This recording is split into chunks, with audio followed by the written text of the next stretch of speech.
It was absolute chaos at the White House press briefing yesterday, and we love it. Yeah, we do. We love chaos here. It gives us more to talk about, right? That's what this show is about, the chaos of American politics. Wish it weren't so, but it is. And frankly, White House reporters, they deserve a little chaos. Karine Jean-Pierre, she deserves to have to deal with a little chaos. We've dealt with 4 years of chaos from these reporters during the Trump administration, and now suddenly there's a call for decorum amongst the reporters. But take a look at what happened yesterday. Yeah, right. You're right. You're here for me. Refer me. No. That's not. We're not doing this. We're not doing this. We're not doing this. We're not doing this. You've been discriminating against me and discriminating against some people in the briefing room. And I'm saying that this is the U.S., this is not China, this is not Russia. This is not Russia. Okay. What you are doing, you are making a monkey of the First Amendment. All right, and it just got worse and worse and worse, and you had the reporters chastising that reporter who was speaking out. He writes for an African news network. His name is Simon Athey. And he was complaining that here we're bringing Hollywood actors in here to put on a big show for us instead of actually taking my question. I've been asking for questions for months, and he's angry, and he has every right to be angry. Amber Athey had been the White House correspondent for the Daily Caller back during the Trump administration. She's now the Washington editor for The Spectator, and she joins us now. Amber, isn't it rich to hear all of these calls for decorum from the reporters? It is beyond hilarious. The White House Correspondents Association actually sent an email to members last night, again begging reporters to exercise decorum and actually accusing Simon Athey of creating a, quote, hostile work environment, which, as you know, is no small accusation. That is a legal designation that could get someone fired and usually refers to things like sexual harassment or discrimination. And again, this is happening after 4 years of chaos in the Trump administration. Reporters quite literally got famous. They got book deals. They got cable news shows out of yelling at the press secretary, whether it was Sarah Sanders, Sean Spicer, or Kayleigh McEnany. Yeah. And now all of a sudden it's a problem. Oh, yeah. Jim Acosta was a hero when he was causing much more disruption than poor Simon did here. And if I could be wrong, but it looked like it was almost exclusively white reporters who were white-splaining to Simon about how he should be properly behaved there. Well, a white reporter telling a black reporter to behave himself, that would usually be a call for protests and revolts everywhere. Sure, and I remember quite vividly that Sean Spicer was basically accused of racism because he told White House correspondent April Ryan to stop shaking her head during one of his answers. That was a huge scandal. And she, of course, was a CNN contributor and also wrote a book about and she got a book deal. That's right. They all get book deals. Yeah. Right. They all get massive advances on book deals. And look, I think Simon Athey has a very legitimate complaint here. That's sort of the difference between the yells during the Trump administration and his complaints now. He hasn't had a question in a number of months.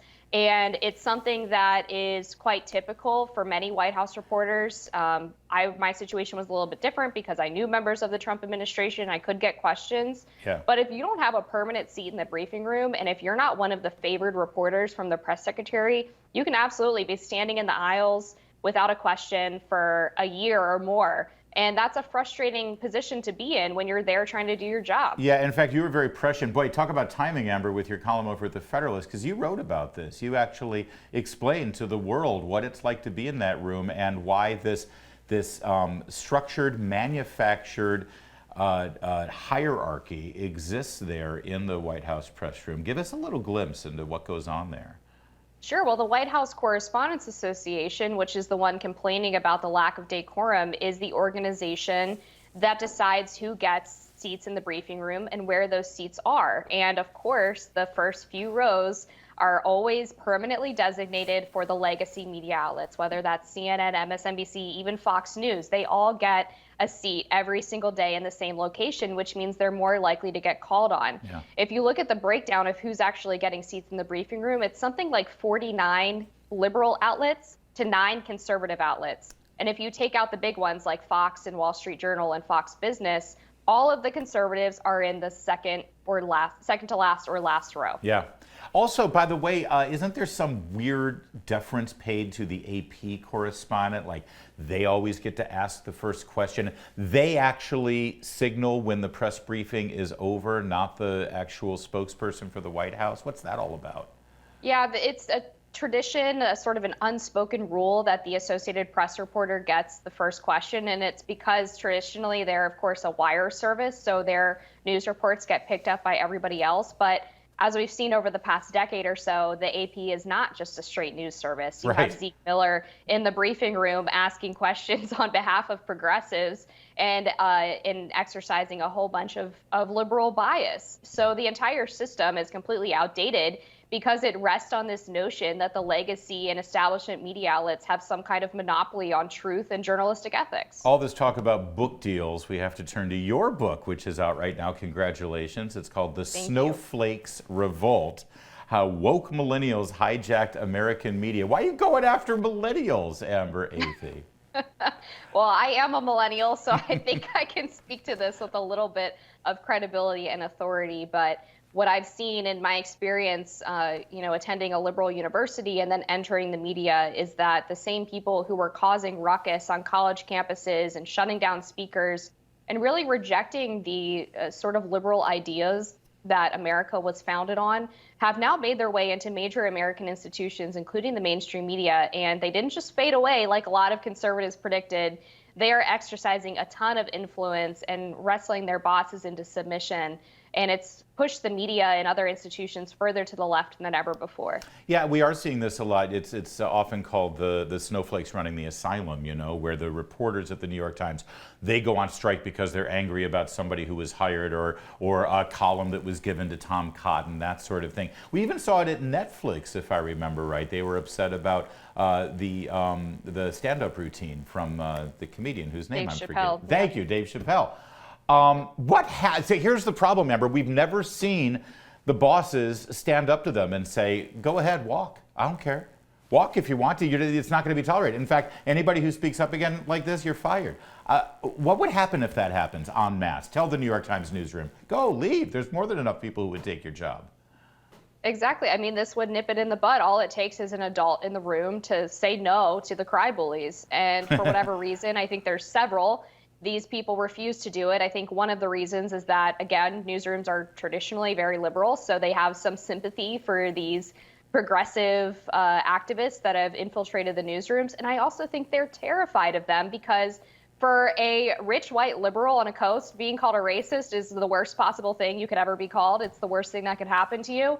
And so these snowflakes in the newsroom throw those accusations around willy-nilly, and it causes these bosses to give into whatever they want. Right. Listen, there is one thing worse than being called a racist, and that's being called a boomer. Now, I know that you millennials and you Gen Zers think that everybody older than you are boomers. I'm Gen X, though.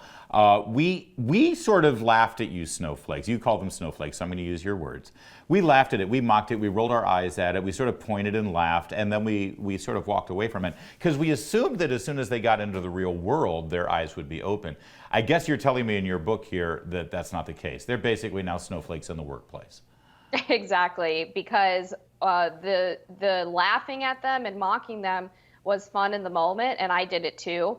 But guess what? The people who are in charge of the media outlets and other American institutions like corporations and Hollywood and even academia weren't prepared for the onslaught that these kids would bring to their companies. And so they didn't know how to deal with it. They basically fell into the same trap that the college administrators did, which was they appeased them in the hopes that that would get them to stop. But of course, that only emboldens them and incentivizes them even further.